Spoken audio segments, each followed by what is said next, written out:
Good evening, believers. How are you doing today? This is Love Coach Dasha coming to you today for the Healing Hour Live. Now, if you've never been with me before, you don't know what it is that I do here. I am a relationship coach specifically for women who want to heal and reconcile after infidelity. You've been cheated on, but you're not leaving. Whatever your reason may be, I believe that whatever reason that you have, it's a good reason for you.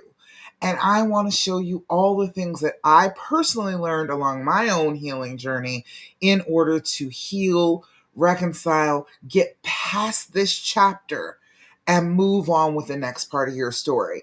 I believe in your story, girl. I believe if you believe that this is the person for you, I think that you're right. Yes, this challenge may have arrived. Yes, this is the conflict of the story. But if he's still your Prince Charming, if he's still the right person for you, I believe that if you believe that. And so that's what happened with me. He was just the right person. He just is.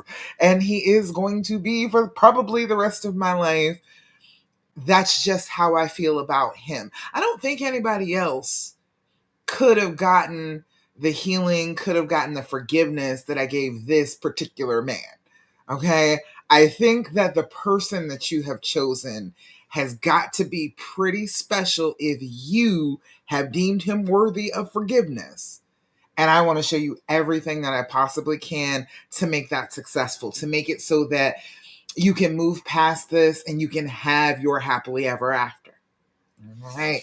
So we talk every time we talk a little bit about the fact that you've been through a trauma. If you want to heal from this, if you want to reconcile, if you want to be back together, the key thing that you need to do is recognize this as the trauma that it is and then start treating it like a trauma. So the things that I'm going to tell you through this live, these are things that you can do right now, starting this moment, to be able to get yourself in alignment with healing from trauma. Okay. Now, the first thing, every time we get together, I am always going to tell you to do your deep breathing. Have you been doing your deep breathing? If you have not, I need you to take that seriously now. I need you to go ahead and make it a practice. I want this to be 5 times in a row, 5 times a day. Put it in your cell phone. I know you have it with you at all times. It will alarm and you will do this exercise for about a minute. That's all it really takes.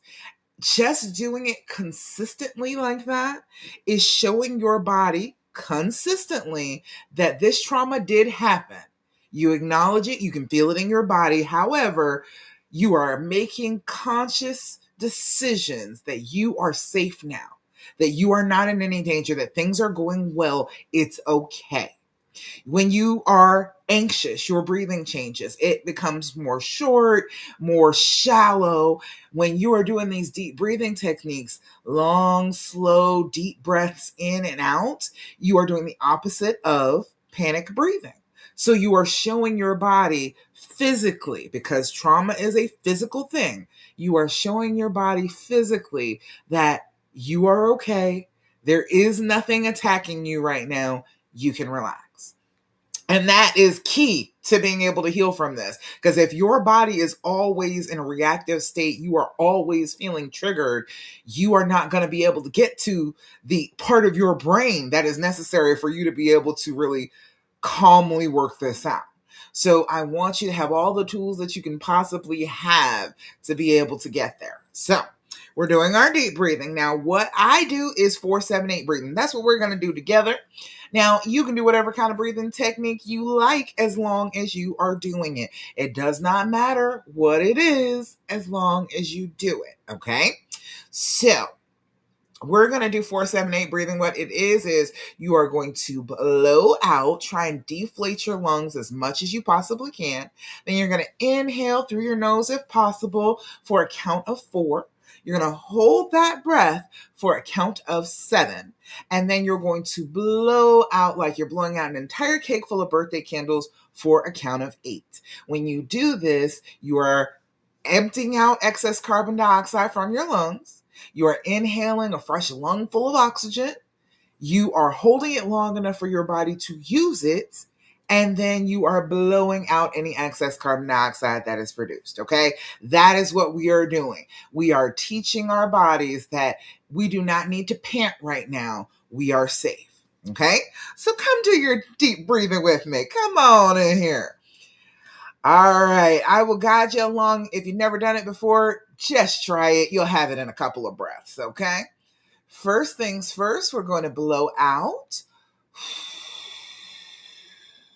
Inhale through your nose. 2, 3, 4. Hold it. 2, 3, 4, 5, 6, 7. Blow out. 2, 3, 4, 5, 6, 7, 8. Again, inhale. 2, 3, 4. Hold it.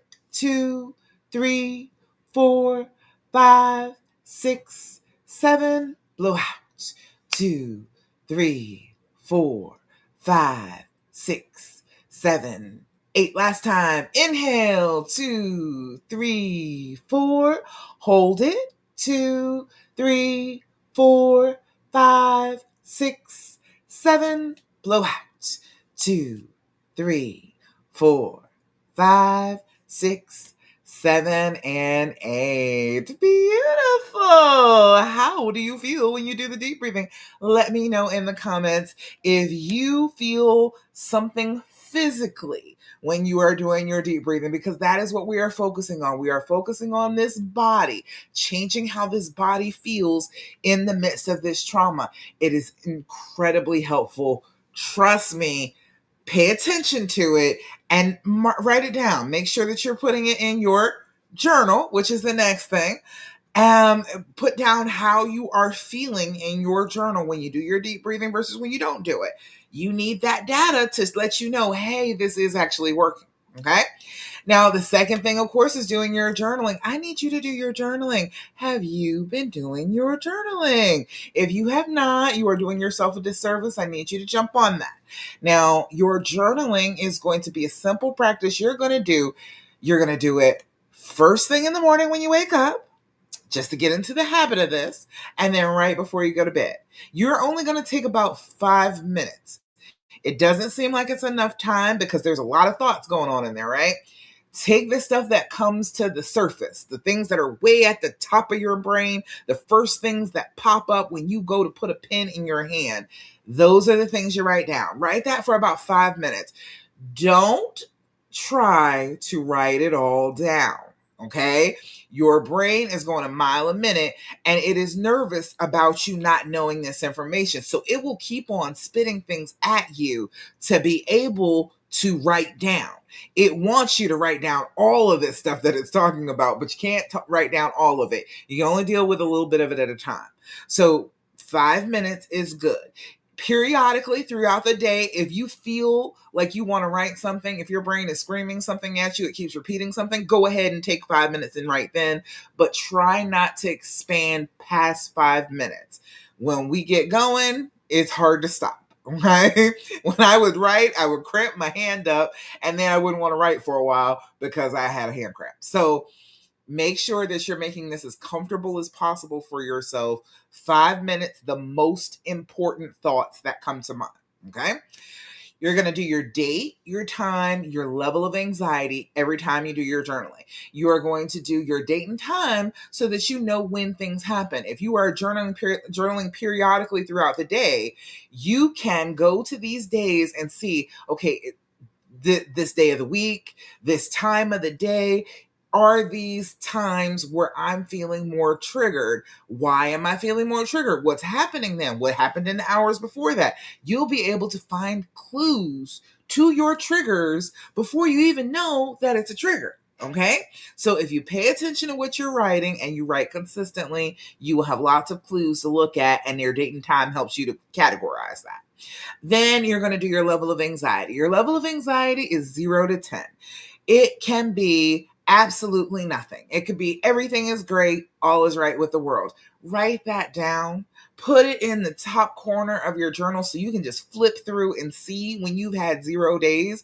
Because when you do that, when you are consistently looking for the good days, your brain will try and make you think that nothing is good. But if you've got it written in the top of your journal and, oh, this is a 0 day, this is a 0 day, you will know that your brain is lying to you about everything being bad. So you will be able to have proof that you have had good days, even in the midst of this trauma. All right. Jennifer, hey, Jennifer. You said it hurts when I feel as I am writing. See, and that's another good reason to limit it to 5 minutes, because you're going to be feeling, it's going to try and pour out of you when you are writing in your journal. So limit it to about 5 minutes, set a timer.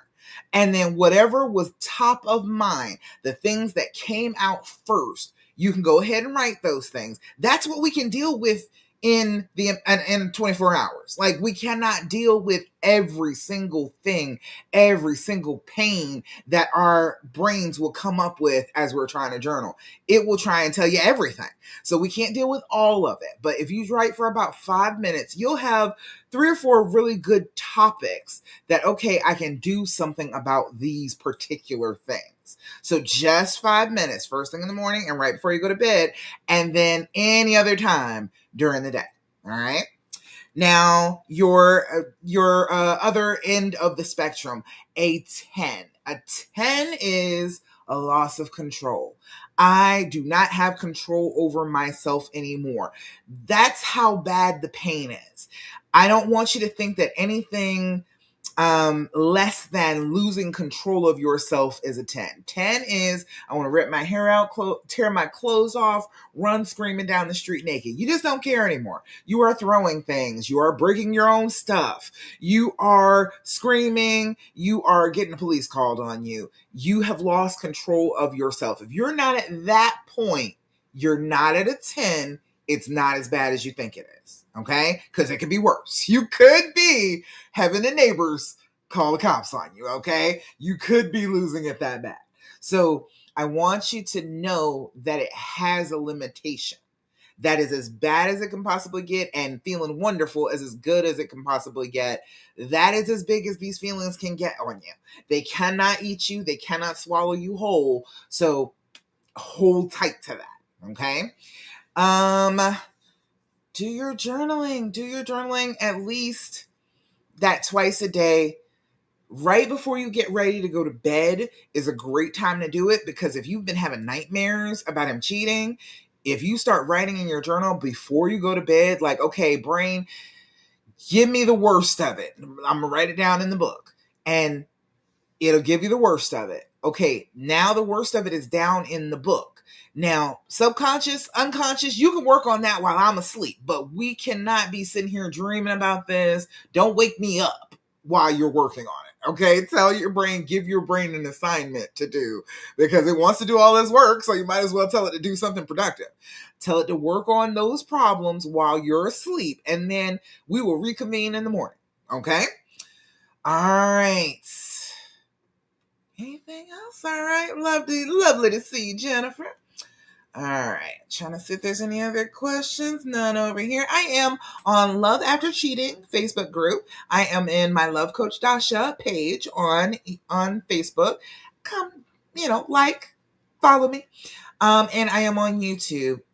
Like, subscribe, do the things. All right. Okay. So next thing that you always need to know about healing after this trauma is to gather an attitude of gratitude.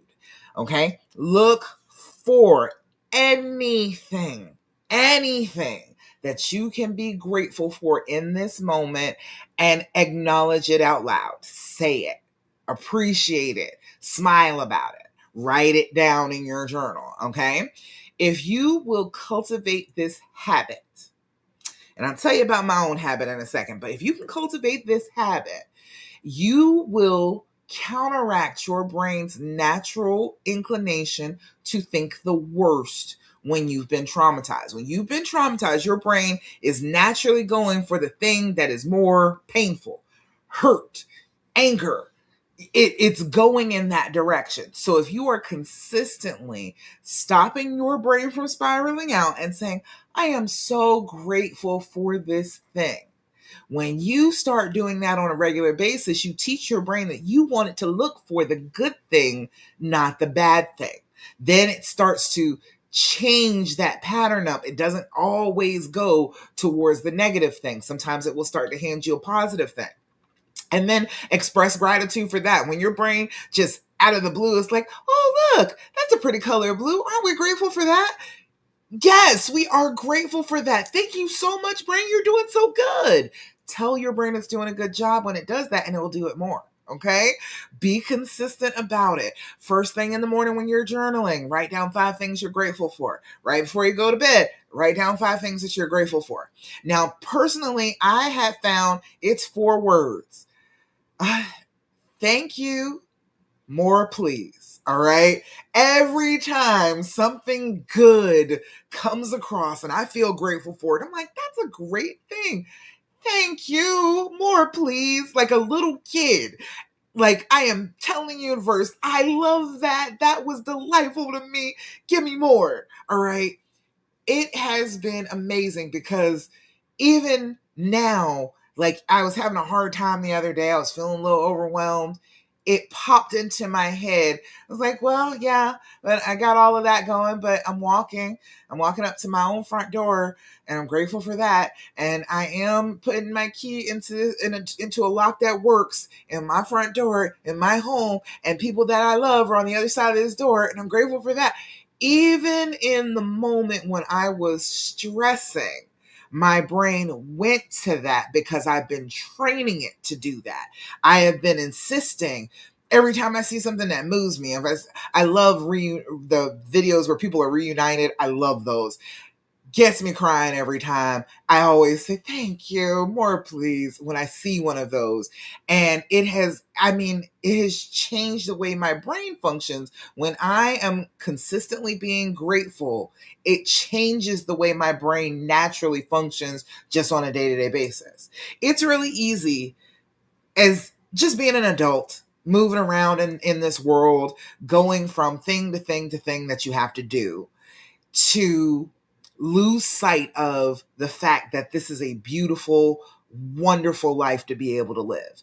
It is gorgeous here on this planet Earth, perfectly made for us. It has extremes, but we like extremes sometimes. It is a beautiful thing to be here. And the day-to-day grind will make you forget that. You'll get overwhelmed and the bills are coming and there's so much you have to do and you have to take care of this and that. And of course, we women, we take care of everything and everybody.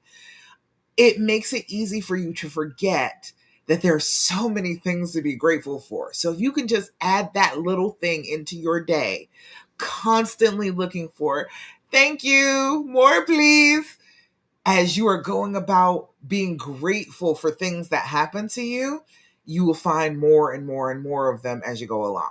Okay. And that is healing to the part of your brain that always thinks negatively because something bad happened. So I got to think negatively. So nothing bad will happen again.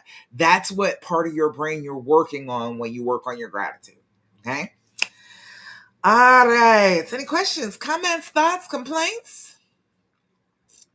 Jennifer, you said, I follow you, yet I don't think he has anything left with him with the wrong group. I'm not sure exactly what you're saying there, Jennifer. Repeat that for me. You follow me? Thank you so much for following me. I don't think he has anything left. And with the wrong group. Well, sometimes it seems like you don't have anything left, but when you change what you're doing, I always say when you change the world around you. When you start doing the actions of healing seeps out around you. Things improve whether you were intending them to or not, whether they wanted them to be improved or not. So if that's what you're saying, that it seems like he doesn't have anything left, work on your own healing. Work inward and let it ripple outward. Okay? All right. So let's see. Last thing before we get into the teaching for tonight, I want you with all my heart to stop asking him all those questions. Okay? We need to stop that. We have to stop. I know that in every group that I'm in other groups. I was in other groups before I started doing this. So many people have so many questions. Women have so many questions about why this happened. And that's totally natural. That's the way our brains work. In that trauma, it wants to know all the details. It wants to know all of the things that happened that led to this particular pain. What could have gone on that was so wonderful between the two of you that I'm in this much pain now? Okay. So we want to know. We want to figure that out. Okay. It is totally natural to want to do that because it is a trauma response. But if we are trying to heal, we cannot continuously do what the trauma tells us to do. Like the trauma will tell you, go look through his phone, see who he's talking to. You can't do those actions because that's the action of somebody who's still hurting. You can't do those actions and then be healing at the same time. You're doing something else that is adding to the hurt. You're not doing anything that is adding to the healing. So we've got to choose the healing path anytime we get the opportunity. And the best way to do that, especially between the two of you, is stop asking him all those questions. You don't need any more detail. You have been informed of the worst of this, the parts that he really remembers that sticks out to him. And at this point, all the details, all the gory little details that you could be getting, that's just giving your brain more ammunition to fire at you every time you want to open your heart back up to him. If you want to reconcile, don't keep giving yourself more and more things to heal from. It's as bad as it's going to get.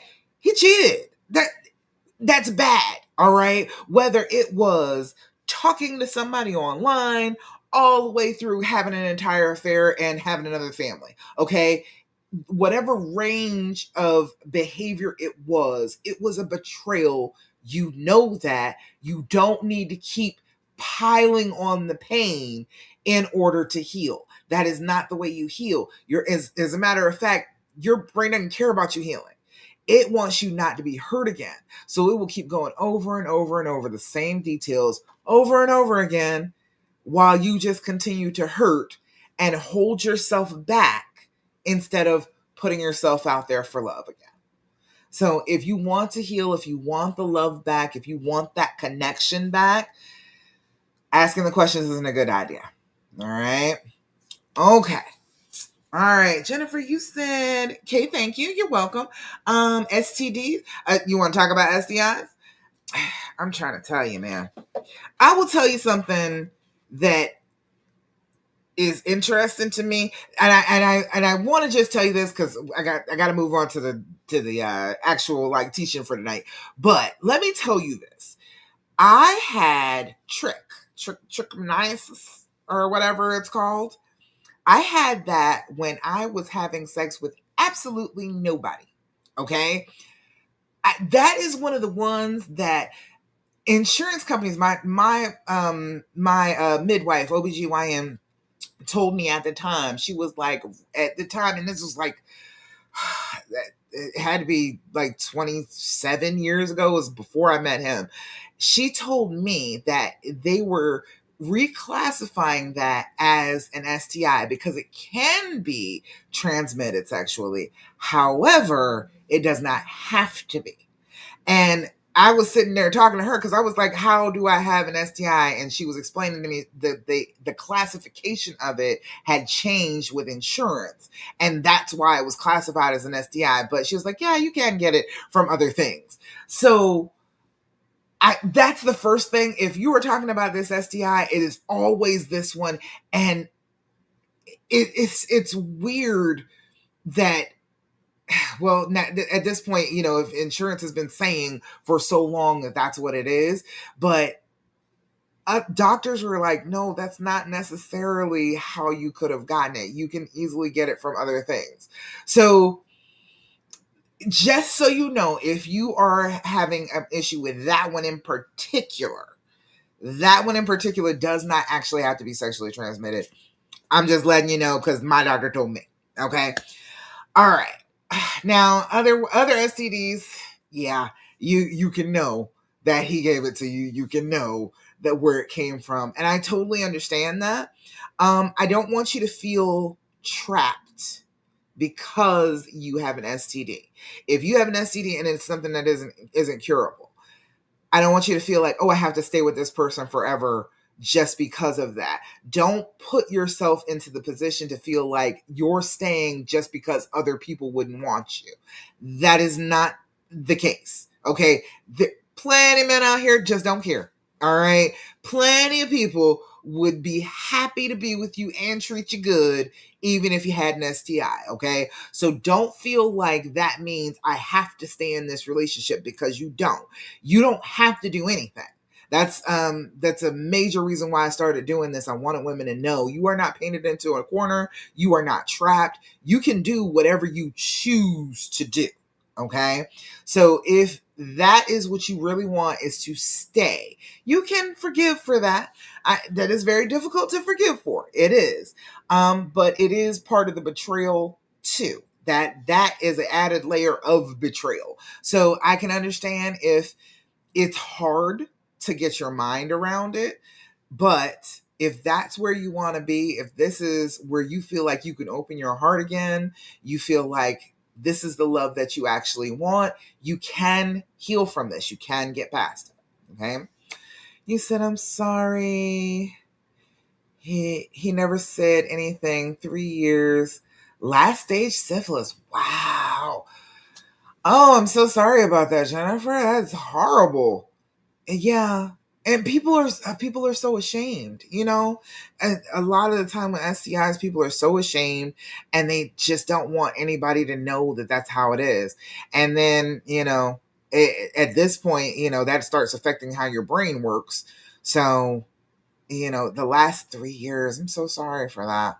And so you've been exposed this entire time and you had no idea. I know that sucks. I know it does. And I'm so sorry that happened to you. So are you still staying? Are you trying to still be together as he's going through these last stages?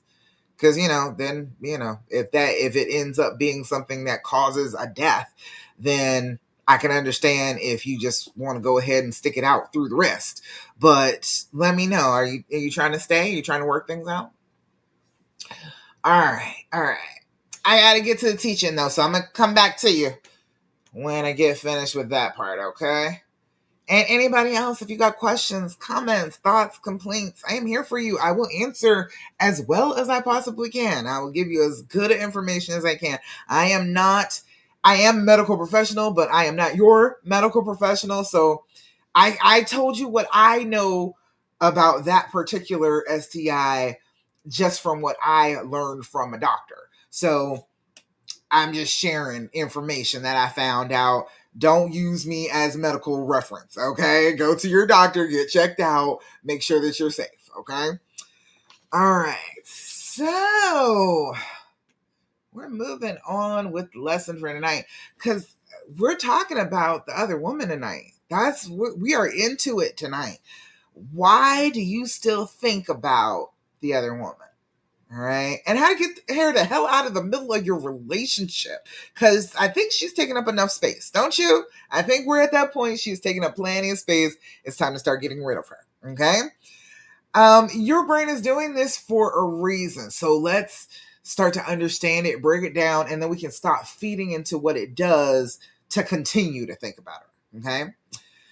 So she isn't there anymore, hopefully. But somehow she just keeps showing up, right?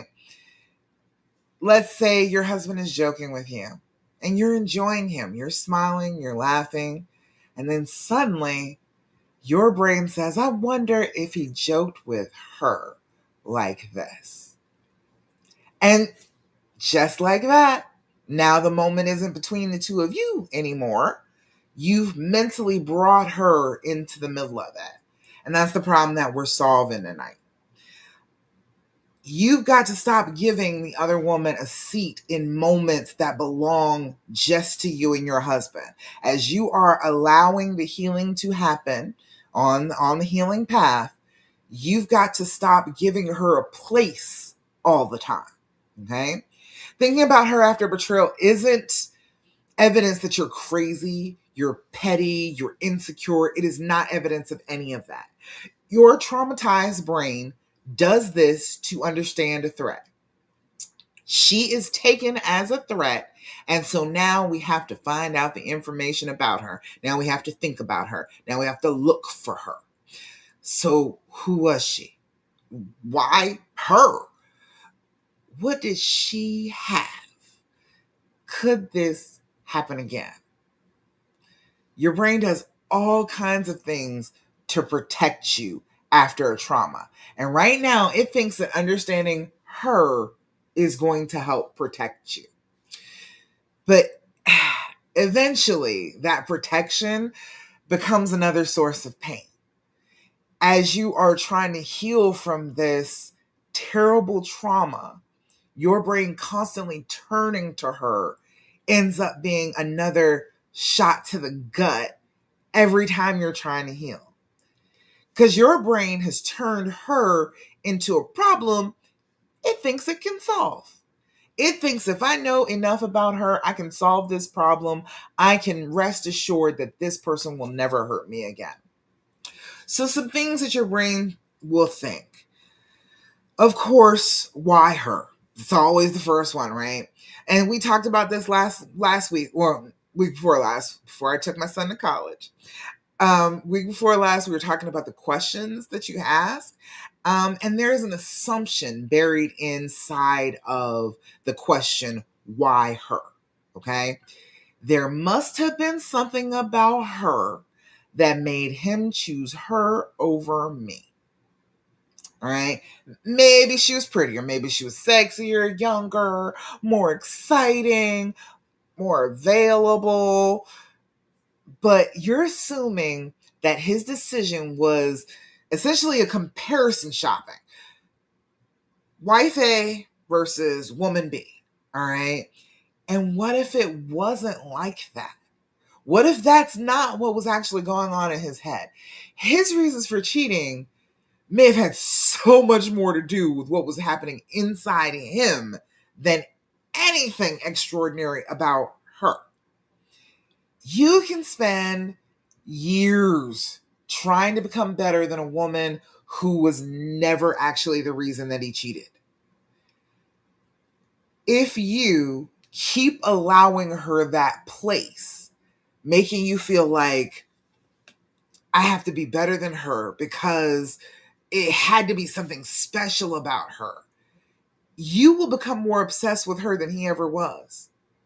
If you keep believing there was something about her that was so much more deeply worthy than you are, you will act like you're in love with her. You will think about her all the time. You'll go stalk her Facebook page. You will be trying to call her and talk to her. You'll be doing all sorts of things that make it look like you were more interested in her than he ever was. So you've got to realize that why her is assuming that there was a comparison between the two of you. And more than likely, it had nothing to do with you and it had nothing to do with her. It had to do with him. The second thing is the comparison trap. Now your brain starts ranking things. Who was prettier? Who was thinner? Who was better at sex? Who was younger? Who was more exciting? But let's follow that all the way through, because that's what happens when you're like, what if, what if, what if? Follow it through to the end. Suppose you objectively establish, I'm prettier. All right. Anybody could say it. Anybody can see it. I am the prettier of the two of us. Okay, now what? Did that undo the betrayal? Was it bibbity bobbity boo and then it's all over? No, right? Okay. Now she's prettier. Now what? Did that explain the betrayal? How somebody who loves you could have done this to you? No, right? You don't have to make her ugly or less than in order to believe that you are beautiful and enough. Her existence is not evidence of your inadequacy. She is a person in the world just like you are a person in the world. We are all valuable in our own ways. So your value to him does not depend on her. Comparison is a thief of joy. I know you heard that before. You need to be very wary of that as you are trying to heal, trying to reconcile. Comparing yourself to another woman is always going to lead you down a bad path. And I saw this on Facebook once years ago.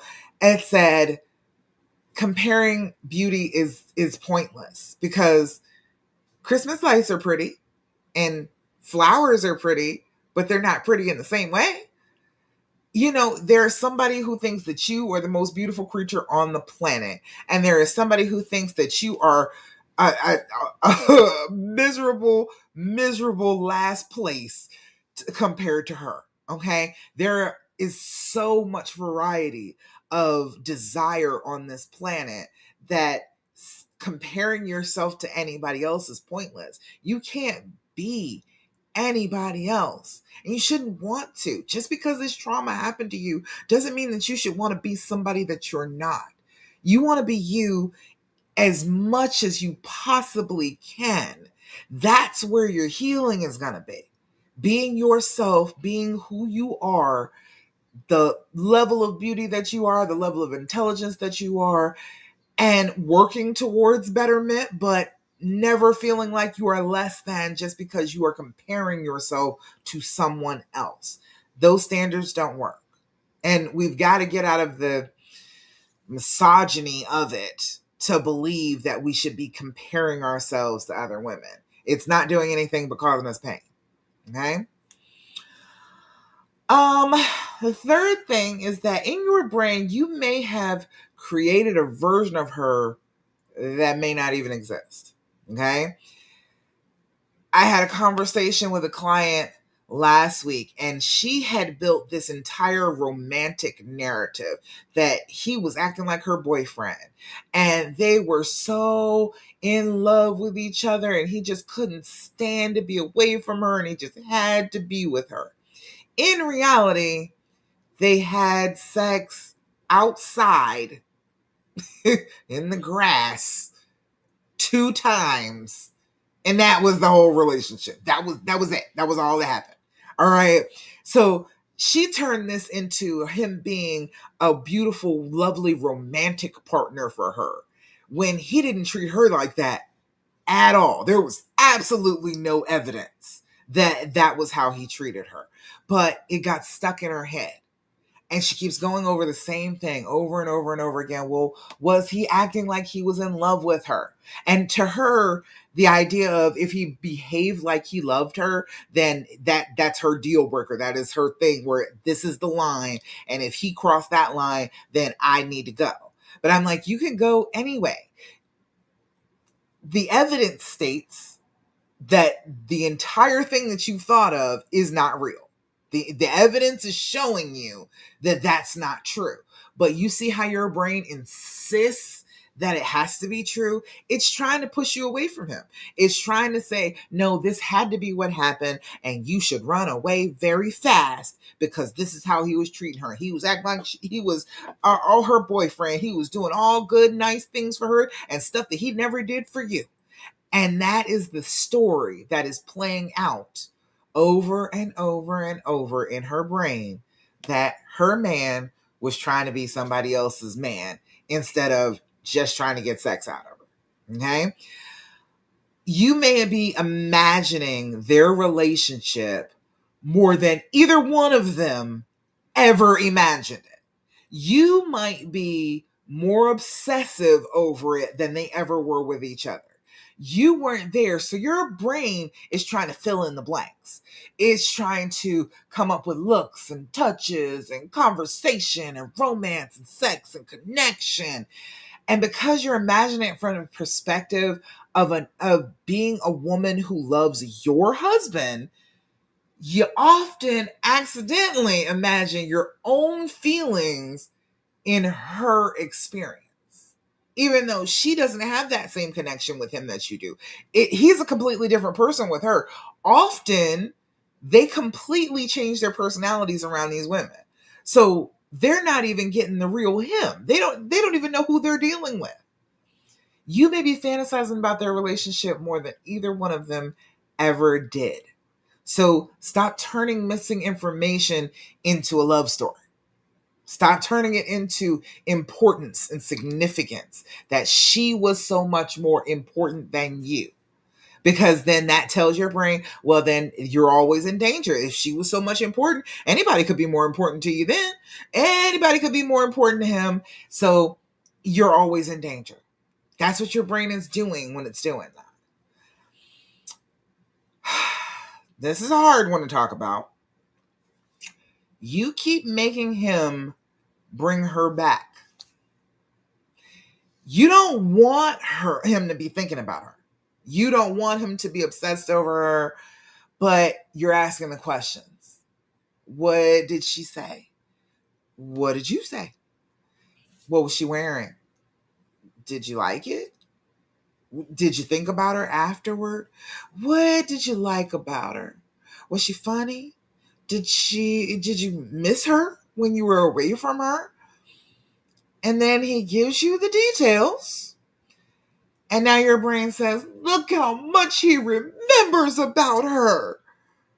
Except, believers, baby, you asked him. You asked him about it. You wanted him to sit there and fill in details. You wanted him to go back in time in his brain and examine this relationship with her.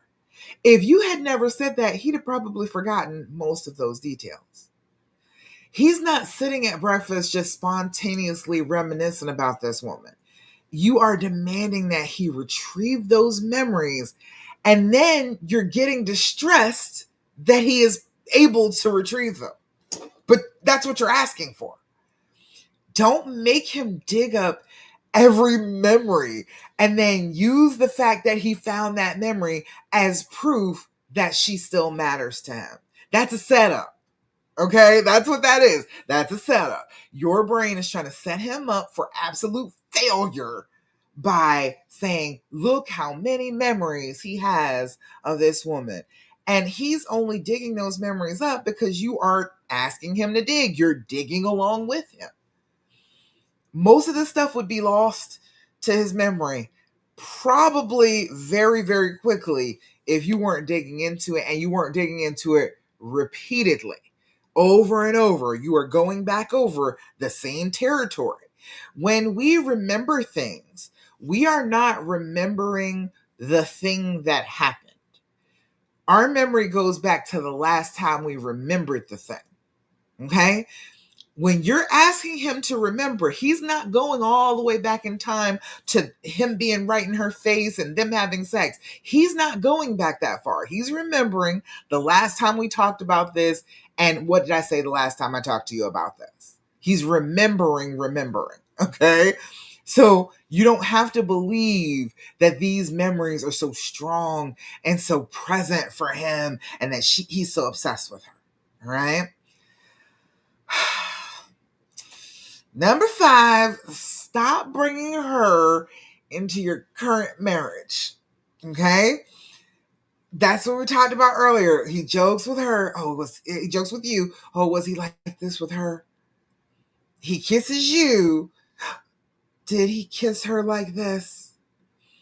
You have great sex. Oh, was the sex better with her?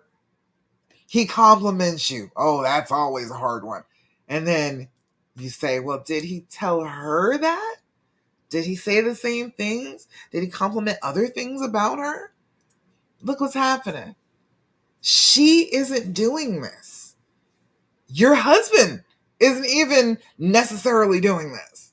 Your brain is.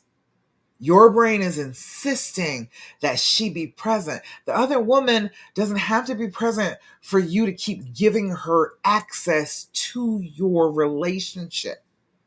She doesn't have to be anywhere around for you to keep opening a door for her to walk in. I want you to think about an affirmation, okay? When you are having these moments where you're together, when you're having sex and you are in the moment and you're like, oh, what's going on with him and her all that time ago? I want you to say the affirmation, this moment belongs to us. I do not have to bring her into it. This moment belongs to us. I do not have to bring her in it. This is a tool. When the thought appears, don't argue with it. Don't investigate it. Don't dig into it. Don't answer it. You use your affirmation. This moment belongs to us. Even if you just want that little bit of it, this moment belongs to us. Instead of opening the door and saying that she can come into a moment between the two of you again. You're allowing that right now. In the present, that's you allowing it. If he is still seeing her, that's a different topic. But if she's already gone and you're trying to work on healing and reconciling, then you've got to be able to let her go too. You wanted him to let her go, right? You got to let her go too. And then you got to return to the moment that you're actually living in. Because you're time traveling doing that. You're thinking about past things that have happened instead of being here now. And the healing is here now. The healing is not back then. There's nothing you can do about back then. You can only experience this moment right now and heal from this moment going forward. You can't heal in the past. Number 6, let's see. You got to ask yourself, what are you actually trying to know?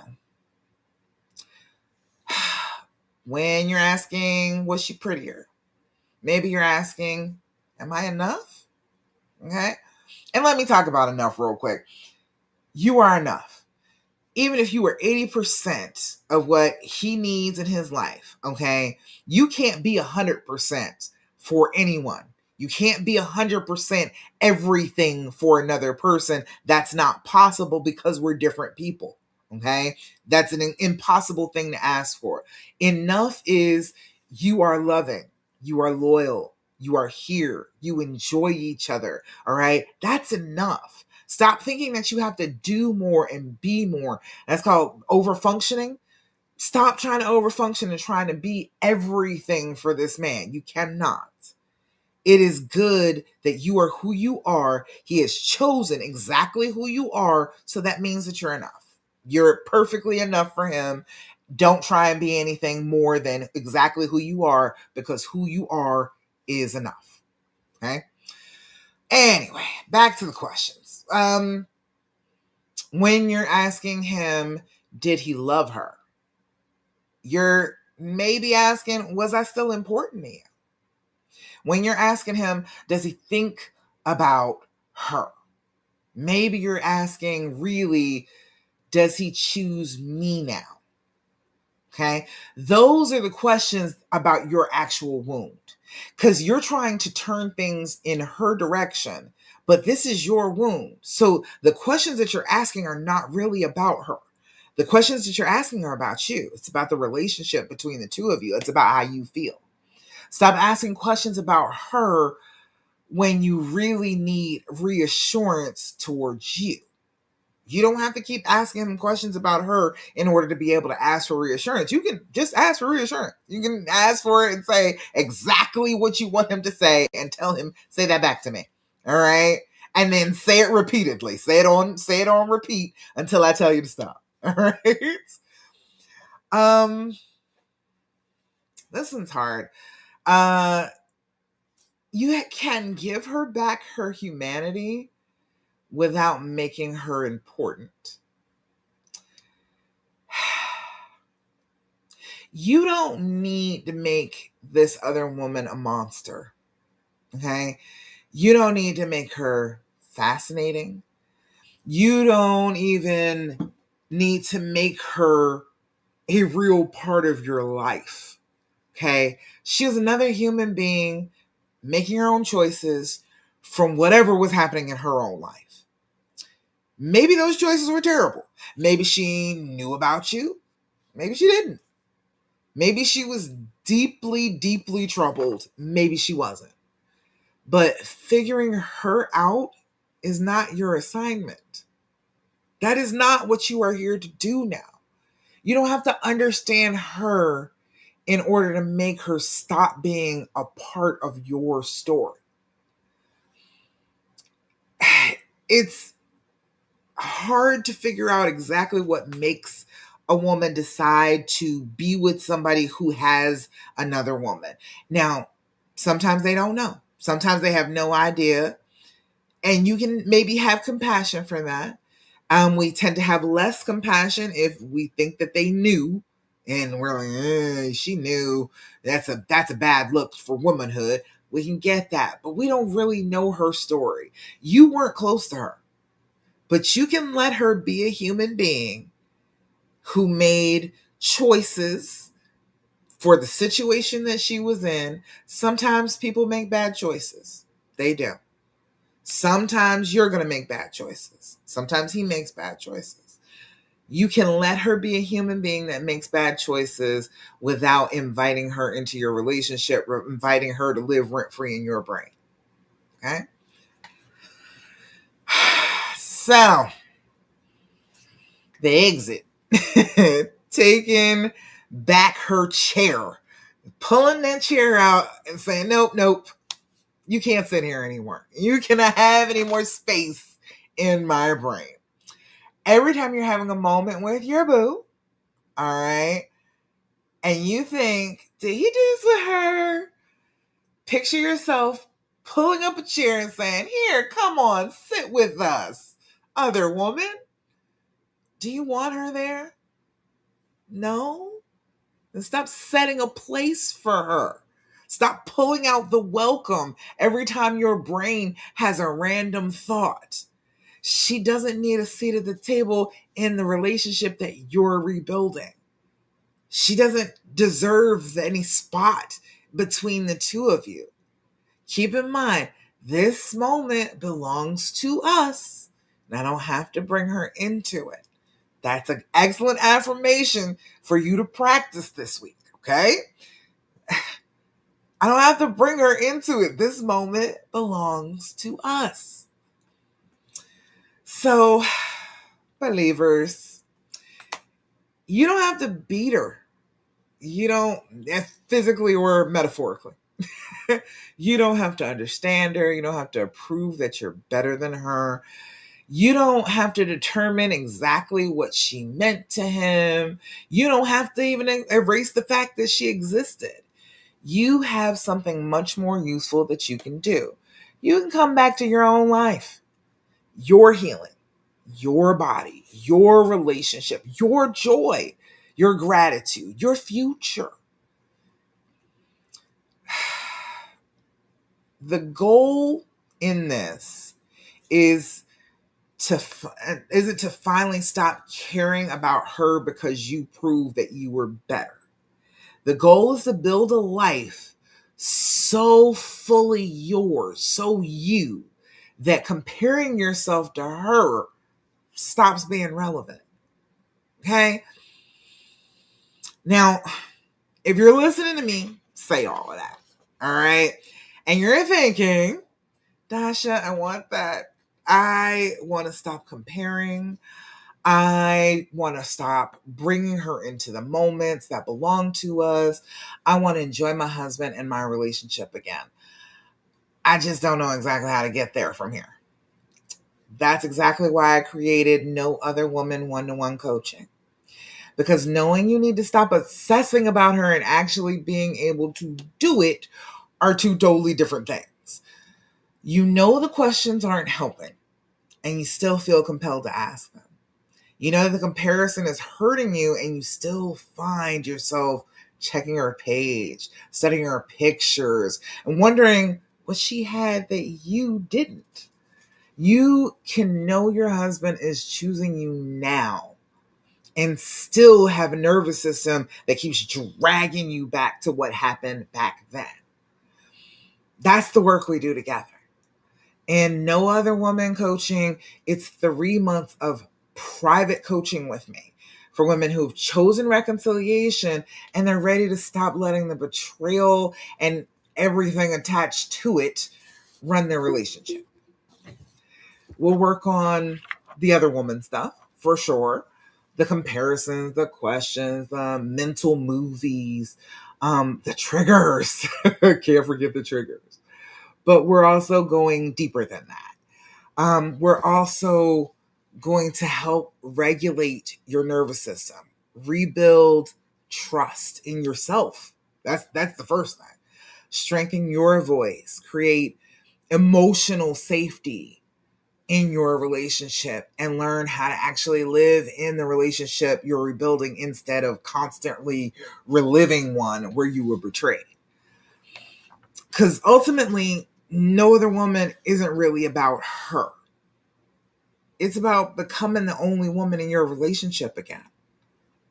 Not her, not the terrified version of you who showed up after D-Day, not the version of you who needs one more answer before she feels like she can be okay. You, the woman that you are becoming now. You'll have private coaching with me every week, plus text and voice support in between our sessions so that when stuff shows up in your actual life, you don't have to wait until our next call to be able to sort it out. And if you're ready for that kind of work, it's intense, all right? But if you're ready for that type of work, you are ready for your relationship to move on to its next chapter, send me a private message and just say, No other woman, okay? No other woman in your relationship but you. You don't have to know exactly what to say. You don't have to have everything figured out. Just send me No Other Woman, and we'll talk about whether this is the right opportunity for you, because believer, she has taken up enough space. We are not going to give her your future too. She had the past. She had a moment in the past, but now it is time for you and your future to shine, and we cannot drag her along in it. Okay? All right. So No Other Woman in the DMs if you are interested in my coaching. Let me check back. Jennifer, you had anything else? You say you're lost? Honey, I know. Message me, girl. We can talk about it, all right? Let me know.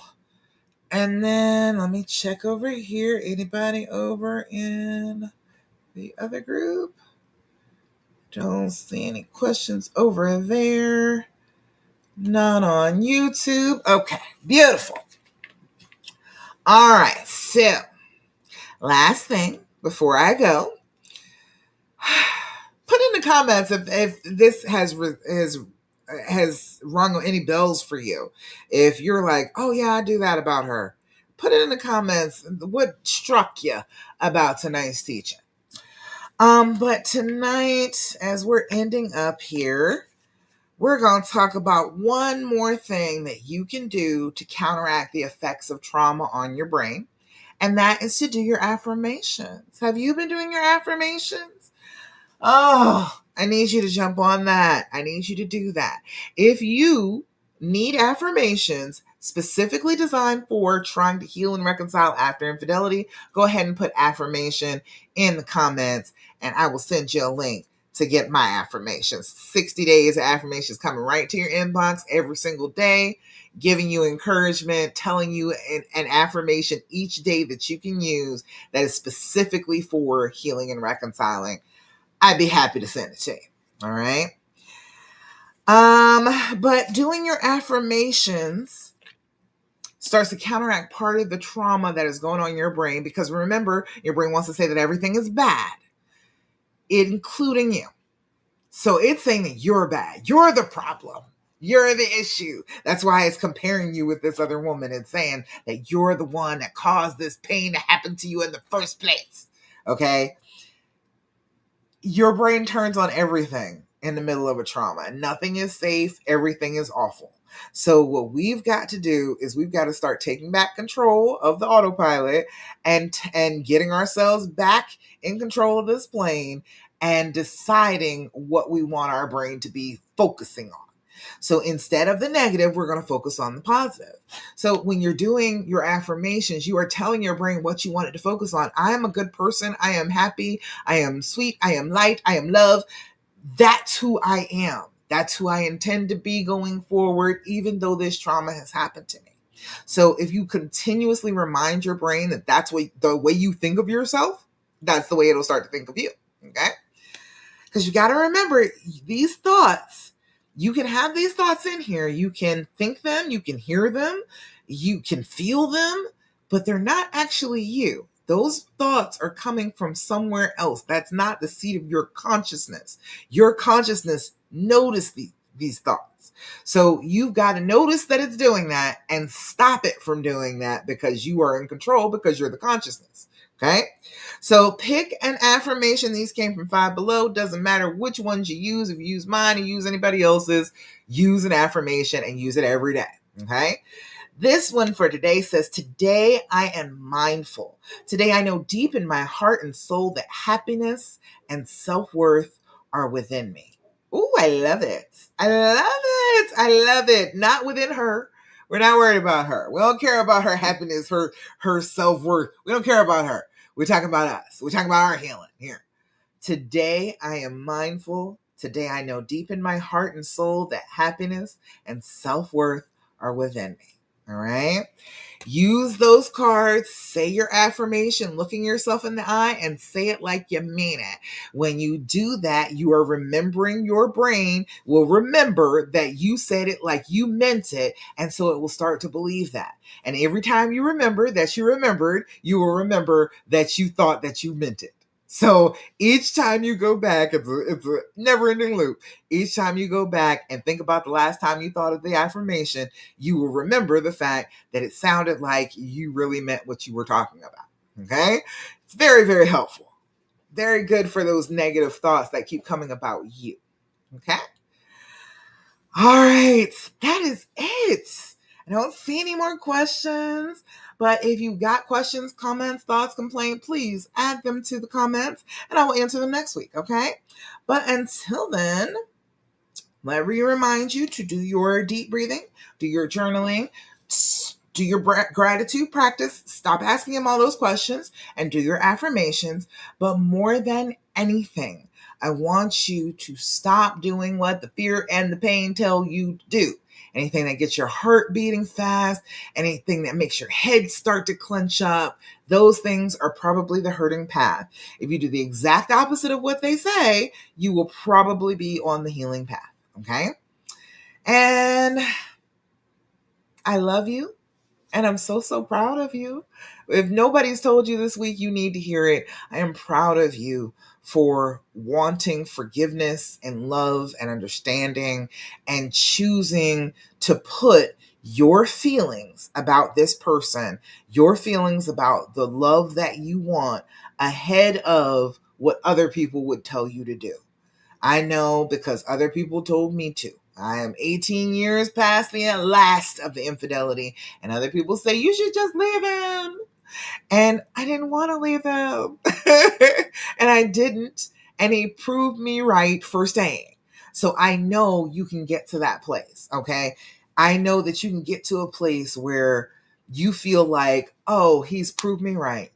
All right. And I wanted to hear about it. I can't wait to hear all about it. Okay. All righty, y'all. That's about it. Thank you so much for coming to the Healing Hour Live. I will be back next week, Thursday, 9 p.m. Eastern Standard Time for next edition of the Healing Hour Live. Bye, y'all. Mwah.